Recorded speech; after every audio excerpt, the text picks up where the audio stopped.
is the function given below continuous slash differentiable at x equals 1.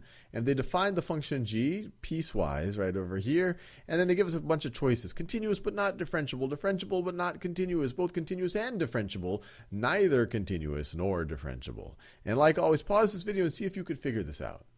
So let's do step by step. So first, let's think about continuity. So for continuity, for g to be continuous at x equals 1, that means that g of 1 must be equal to the limit as x approaches 1 of g of x. Well, g of 1, what is that going to be? G of 1, we're going to fall into this case. 1 minus 1 squared is going to be 0. So if we can show that the limit of g of x as x approaches 1 is the same as g of 1, is equal to 0, then we know we're continuous there. Well, let's do the left and right-handed limits here. So if we do the left-handed limit, and that's especially useful because we're in these different clauses here as we approach from the left and the right-hand side. So as x approaches 1 from the left-hand side of g of x, well, we're going to be falling into this situation here as we approach from the left as x is less than 1. So this is going to be the same thing as that. That's what g of x is equal to when we are less than 1 as we're approaching from the left. Well, this thing is defined and it's continuous for all real numbers. So we can just substitute 1 in for x and we get this is equal to 0. So far so good. Let's do one more of these. Let's approach from the right-hand side. As x approaches 1 from the right-hand side of g of x. Well, now we're falling into this case. So g of x, if we're to the right of 1, if value is greater than or equal to 1, it's going to be x minus 1 squared. Well, once again, x minus 1 squared, that is defined for all real numbers as continuous for all real numbers. So we could just pop that 1 in there. You get 1 minus 1 squared. Well, that's just 0 again. So the left-hand limit, the right-hand limit are both equal 0, which means that the limit is equal, the limit of g of x as x approaches 1 is equal to 0, which is the same thing as g of 1. So we are good with continuity. So we can rule out all the ones that are saying that it's not continuous. So we could rule out that one, and we can rule out that one right over there. So now let's think about whether it is differentiable. So differentiability. So differentiability, all right. Differentiability. Let's see, that's a long word. Differentiability. All right. Differentiability, what needs to be true here? Well, we have to have a defined limit as x approaches 1 for f of x minus f of 1 over, oh, let me be careful. It's not f, it's g. So we need to have a defined limit for g of x minus g of 1 over x minus 1. And so let's just try to evaluate this limit from the left and right-hand sides. And we could simplify it. We already know that g of 1 is 0. So that's just going to be 0.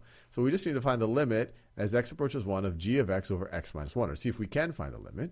So let's first think about the limit as we approach from the left-hand side of g of x over x minus g of x over x minus 1. Well, as we approach from the left-hand side, g of x is that right over there. So we could write this, instead of writing g of x, we could write this as x minus 1. X minus 1 over x minus 1. And as long as we aren't equal to 1, this thing is going to be equal, as long as x does not equal 1, x minus 1 over x minus 1 is just going to be 1. So this limit is going to be 1. So that one worked out. Now let's think about the limit as x approaches 1 from the right-hand side of, once again, I could write g of x minus g of 1, but g of 1 is just 0, so I'll just write g of x over x minus 1. Well, what's g of x now? Well, it's x minus 1 squared. So instead of writing g of x, I could write this as x minus 1 squared over x minus 1. And so as long as x does not equal 1, and we're just doing the limit, we're saying as we approach 1 from the right-hand side, well, this expression right over here, you have x minus 1 squared divided by x minus 1. Well, that's just going to give us x minus 1. X minus 1 squared divided by x minus 1 is just going to be x minus 1.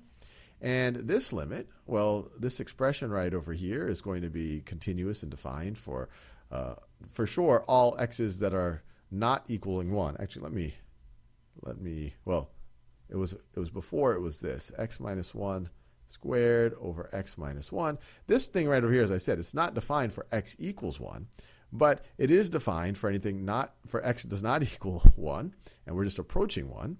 And if we wanted to simplify this expression, it would get, this would just be, I think I just did this, but I'm just making sure I'm doing it right. This is going to be the same thing as that for x not being equal to 1.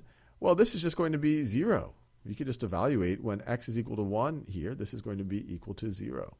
And so notice, you get a different limit for this definition of the derivative as we approach from the left-hand side or the right-hand side. And that makes sense. This graph is going to look something like, we have a slope of 1, so it's going to look something like this. And then right when x is equal to 1 and the value of our function is 0, it looks something like this. It looks something like this. And so the graph is continuous. The graph for sure is continuous, but our slope coming into that point is 1, and our slope right when we leave that point is 0. So it is not differentiable over there. So it is continuous but not differentiable.